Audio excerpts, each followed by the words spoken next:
our second signing day.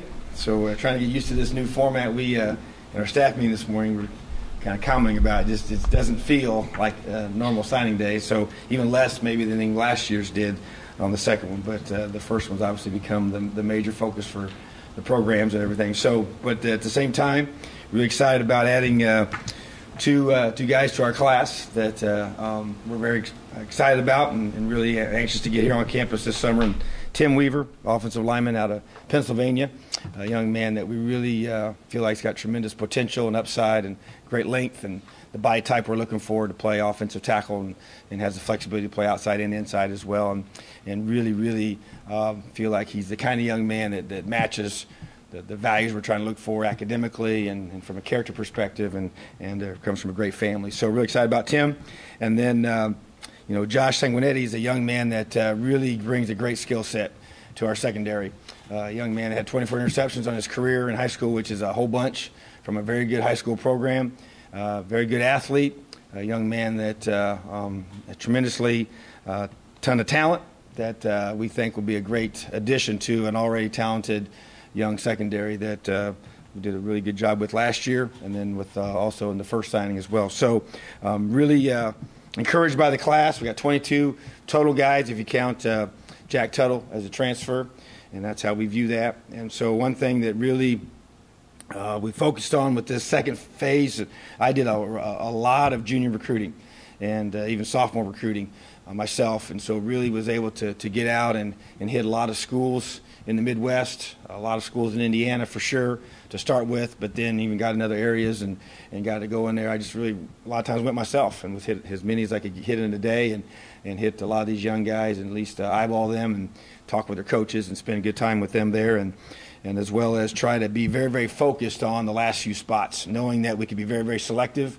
in this process, which is what we did, and went after some really high-end guys, and then knew we had a great foundation and had our core of our class already signed. And then really what the mindset, as I addressed earlier, was having a good plan for the new structure that we're in, which is having an opportunity to evaluate the transfer portal. That allows us to be able to go through, and it's kind of a whole new world for everybody right now to be able to go through, and it was great to be able to have some spots here at the end that we'll be able to utilize and address needs and even go through spring and see what needs might be presented from that, as well with the ones we already feel like we have and feel like that's going to be a great asset to us. And so to me it's all new territory for everybody, but at the same time I really feel like that we have a really good plan and also have really good flexibility now to be able to finish out the entire group before we get ready to go to fall camp. So any questions you may have right now, please feel free to ask.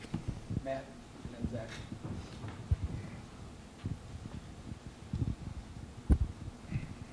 Zach. Coach, I know O-line was the emphasis in this class. You got one here in the second, two, maybe three, depending on what you do with Whitner. Maybe one, I'm guessing you probably want to get one more. You talked about the transfers. If you had a grad transfer, you have a big senior class next year. Does that a determinant as far as because it makes your O-line class bigger? We have a big senior class on the offensive line. Yeah. So basically the bottom line is that we, without question, I think that's going to be a real focus for us to be able to go through in the second phase of now that we're through the signing days and looking at some guys that would fit that profile for us on the offensive line. Because at the same time, and it kind of opens up a whole new, opportunity for yourself too when you look at a chance to be able to bring somebody in that you could develop as well, that may be looking for an opportunity, and you can still go through and develop them, if they have to sit for a year, if they're not a true grad transfer. So that's kind of also another component to it that you would look at, because whether or not you took them out of high school or you took them and developed them, you're still going to have a guy you're saying that's not going to be, necessarily playing as a 2019 season guy. So definitely continue to focus on the offensive line for sure. Really like the three that we got. Two of them are already here. We're mid-year guys, so they're already in the weight room and getting bigger and stronger as we speak. And then adding 10 to that fold. So really, and then Antoine's another guy that's either side ball guy. So there's really 4 offensive line body types already in the class, 5 defensive line guys. And so really was a big emphasis for us. These next 2 classes is our offensive line. I guess to follow up on that, 2 questions. One, just while we have you here, is there any update on Jack Tuttle? And 2, are there other spots besides the line that you could see yourself really kind of targeting in the not the grad transfer, but the transfer portal? Or is it maybe one of those where you want to leave it a little bit open-minded in terms of saying, well, there's somebody who's interested that we didn't expect, and they don't maybe fit a need so much as just they've got a talent level that we want to bring in? Yeah, I would say, so first of all, we don't have an update on Jack. We know we've submitted everything the way we're supposed to, and we'll just have to let that process play itself out. So we'll know in the future on his status. But also, I think to answer the question about the need, I think there's no question, as I talked to our staff this morning, that the focus is to be able to target guys that can help us the most win games in 2019. That to me is the focus. Whether it's a receiver, whether it's a defensive tackle, whether it's whatever. I mean, I don't want to pigeonhole ourselves. Because you just never know. Guys that can help us can come in here and give us a chance, the best chance possible to be successful on game day. So guys that make us better. Whatever needs. That's why I think sometimes you go through spring and you'll know where you feel like you may have a certain area that hey, we just need a little more depth here, and that's having that flexibility. I think is a really a huge advantage for us now. So really be able to utilize that. So I think that'll kind of be evolving, as time moves along and as we continue to evaluate our guys, their progress, how well they're developing. And so it's about, getting the right guys that can help us, win games on Saturday. How has Kalen DeBoer at all kind of been like thrown into the recruiting process, despite not really being here for a long time yet? What kind of role has he had? He talked about recruiting in the Midwest at his press conference. Have you kind of used that at all for IU? Well, here's what we did. He was with us for 1 full week on the road.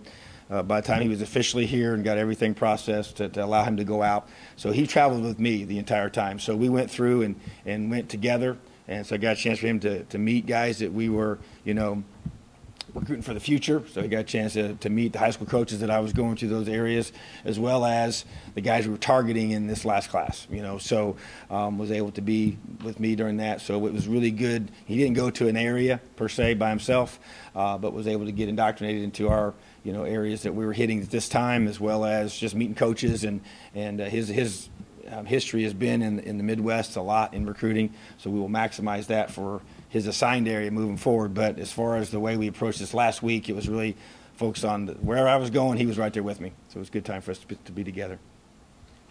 Tom, however this class shakes out, it's going to end up being one of the best, if not the best, in program history based on, like recruiting sites rating the overall talent and things like that. How does, with your experience, maybe that add any kind of pressure, or even does it add any pressure in terms of you guys having to translate that talent that you've seen in person and in film onto, the fields on Saturdays? Oh, I mean, I think it's expectation, which is good. I think, and I don't even know where we rank. I mean, like I said, I don't spend a lot of time on that. I do know that that's talked about a lot, and I know that we've got a lot of really good players that we've signed, and I love our class. I think it's a deep class. It's a very broad class. It addresses a lot of different positions, both sides of the football, special teams, and so But yeah, whenever you invest so much into recruiting like we do, I expect our classes, and they've gotten better every single year I've been here. And so I don't expect that to change. We have to stack a good class upon another good class and another good class. And obviously everybody talks about top 25. I like to talk about top 25 offense, top 25 defense, top 25 football team. So Nick's goal is to be a top 25 recruiting class. That's kind of how I would approach this, So, but whatever that means, to me it's attracting, better and better players to help us get where we want to be on the field, So, yeah, I think that does add some extra, expectation, but that's what you want, And so when you start playing a better level of football, then people expect you to play higher, and the next year, and then the next year, and then you start attracting really good players and expect those players to perform. And I expect our coaches to do a great job of developing them, and our strength staff developing them. So that, to me, is part of the expectation that we want. We're trying to raise that here in this program, and that's what's happening. This is the second time you've had this early signing period. Has that impacted, do you think, your success in recruiting to spread it out like this?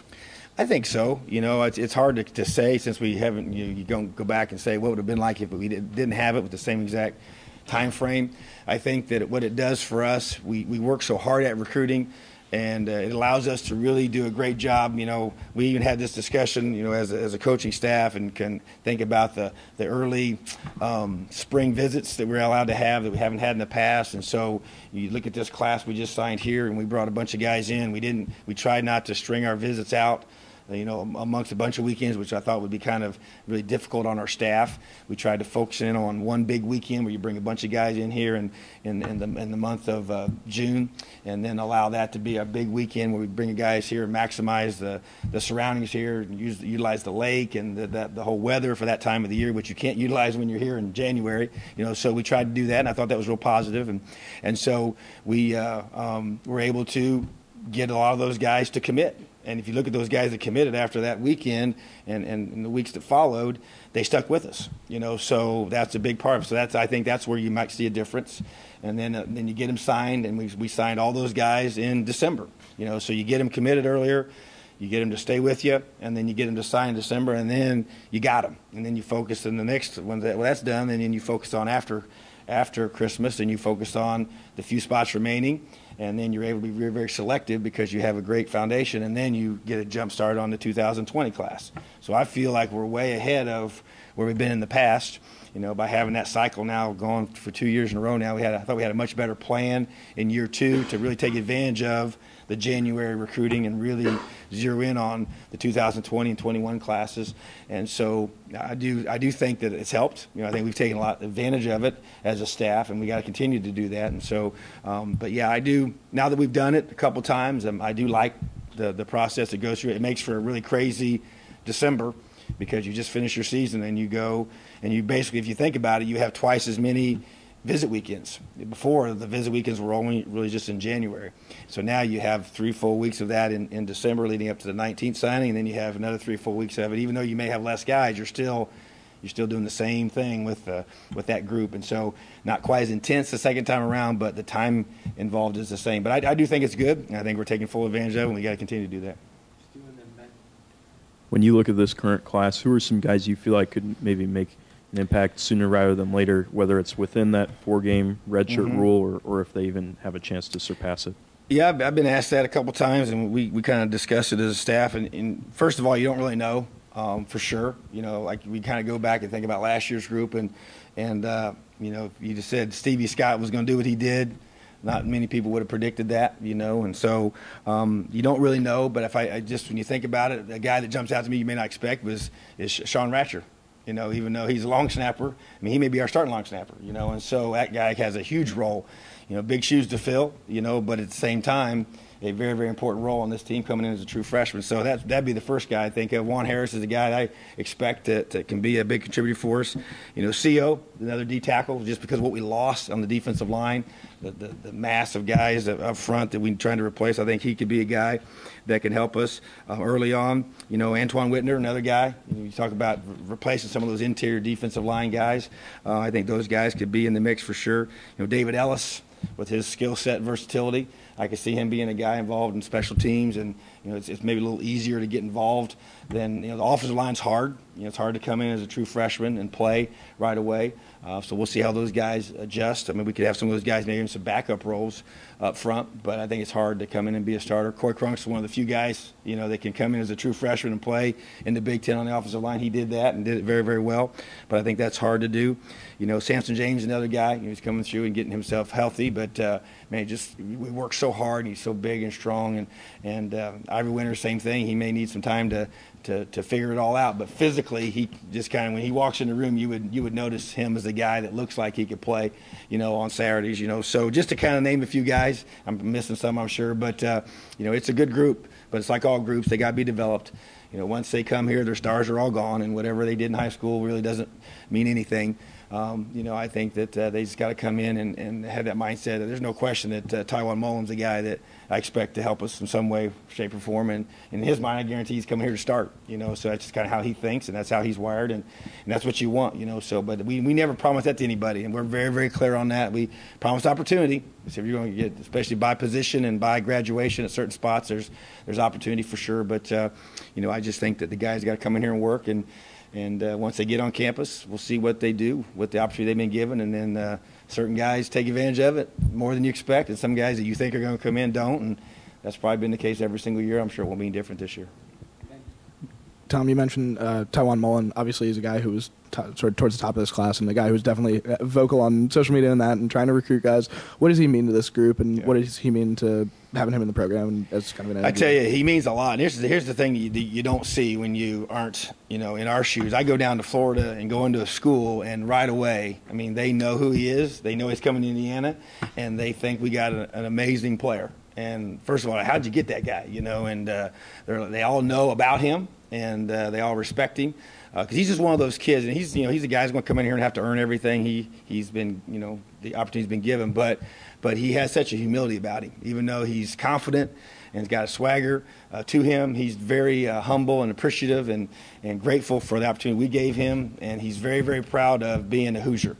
He went to the All-American game there out in San Antonio, and I have people that were there at that event, whether it was the people that were associated with Adidas or the coaches. And it was a constant theme was, man, that guy is so proud to be a Hoosier, and was just really, really represented us in a first-class way, not only by how he competed and at the level he competed at, but the way he did it, and the way he handles himself. So he's like everybody else. He's got a lot to prove and a lot to develop and work on, but he definitely brings the confidence to this class.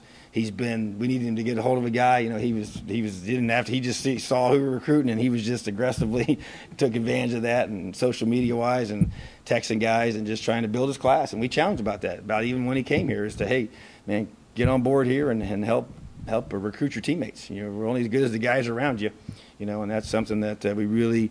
I think a lot of guys in this class have done that. You see guys on social media trying to encourage other guys, and there's been several, and he's kind of been the ringleader for sure, but there's several guys that have bought into that, and I think that that's neat to see for sure. Really excited to have all those guys. Tom, this is kind of the start of the second year for David Ballou and Dr. Ray and their staff. Have they made the kind of progress with your players that you can really see and start to think that this is really making an impact with what they're doing? I believe so. You go through, we got to see our guys Tuesday morning really for the first time in a while. And we might have seen them, the guys that were hosting on the weekends, but we hadn't been able to be at the workouts because we're out recruiting. And so watched the team run on Tuesday morning, and just the size of our guys, the mass is obvious, the growth physically, the numbers. I go through them, I meet with them, even though I've been away. We talk pretty much daily, and he goes through the different things, sends me stuff on the computer. I watch on my phone and look it up and see where we're at. And because the thing was, we kind of had when he first got here, we were where we were numbers-wise and strength-wise, and we had to use that as our base and then build from there. Well, now that base has been elevated. And so now we came back here in January and started here a year ago. Now those same guys, because we were so young, so many of them, now they're starting here, and now they're just building off of that base. And so just to be able to see their development, and there's no question. I mean, you can see it, and obviously it's got to continue throughout the rest of these several weeks before spring ball starts, and then we'll lift during spring ball like we always will, and then you get into your summer months. So, I just think that it goes back to, we don't have a whole lot of seniors in this next class. I think we have 13 to 14 right now on paper, so we will not have a big recruiting class. So all these guys will be back with us again for another year for the most part. And so we just got to keep on, building away, and right now we're just about building those guys up in the weight room and all the things we're doing off the field right now with them and their development and leadership and physically. And so his entire staff continues to do a great job with that. So I hope it shows up even more so this spring and then ultimately in the fall. I was struck by something that you've got 4 in-state kids, 4 Indiana kids as part of this group. It's not big quantity, but it's quality. You look at all the rating surveys, you got 3 of the top 5 or 4 of the top 10. Talk about the kind of kid from in-state who's interested in and coming to Indiana now. Yeah, that is a big deal for me, and we work really hard to attract our best in this state to come to Indiana and go through and see and what they came out with an article in the Star about I think the last 15 years of guys, and I think it's the top 5 in each class, from the 15 years previous to this year, and where they went and how they fared, and there was only, of all of those years, there's only 3 guys that came to Indiana. And I just think that you think about how important it is for us to be able to get the best from Indiana and to get 4 guys to come that are they're really highly regarded in this state is very important, and there's no question it's a priority for me to be able to attract those guys, and to me the quality is the key. That is the key component there, and to be able to attract guys here that will help us be successful in the Big Ten, and that's the whole objective. And just really proud of them believing in us, and Bo and Samson and Cam, and Larry and those 4 guys, and just to be able to have relationships with their coaches and just know that sends a strong message to the rest of the guys in our state, and really want them to come here and be challenged and be pushed to be great in the classroom as a man and ultimately on the football field and how that they perform. So really, encouraged by that, and it's got to continue. We got another good class coming up here in the future. That's why I spent so much time in Indiana on the 2020 class and 21s, and we've offered several of those guys already, and wanted to get in those schools and for them to be able to see us there, and that's for them to meet with their coaches and meet their people at their schools and be visible, go watch basketball games and different wrestling matches, different things we're able to do during that time of the year, and aren't able to visit with them, but are able to see them, and they see us, and that's very important. So just want to continue to do a great job of having a good foundation from our home state. How's Michael Penix's recovery coming along, to the extent, I guess, that you're able to receive those updates and kind of keep tabs on that? Yeah, really good. He watched him run yesterday, during our morning run, and watched him work out after that, and talked to our training staff and talked to our strength staff specifically about him and his progress, and he is right on schedule, if not a little bit ahead. And so we expect him to be able to be throwing this spring, and we'll do a great job of getting him back. Some certain body types are quicker to recover. He seems to have one of those. Seems to be responding well to the rehab and everything that he's going through. So really encouraged by that. And he's got to, it's hard, especially in the beginning, and he kind of had to push through some of those tough days, and they're not going to be completely gone. But I think that the hardest part is behind him, and same with Cole Guest, working hard to get himself squared away and working so hard to get his body right and to allow him to be back to full speed like Nick Westbrook was able to do. And Jay Sean Harris was able to do 3 times, So, but it's a tough process without question. And I think Michael and Cole are doing well. Thanks, Tom. Great, thank you. Elio.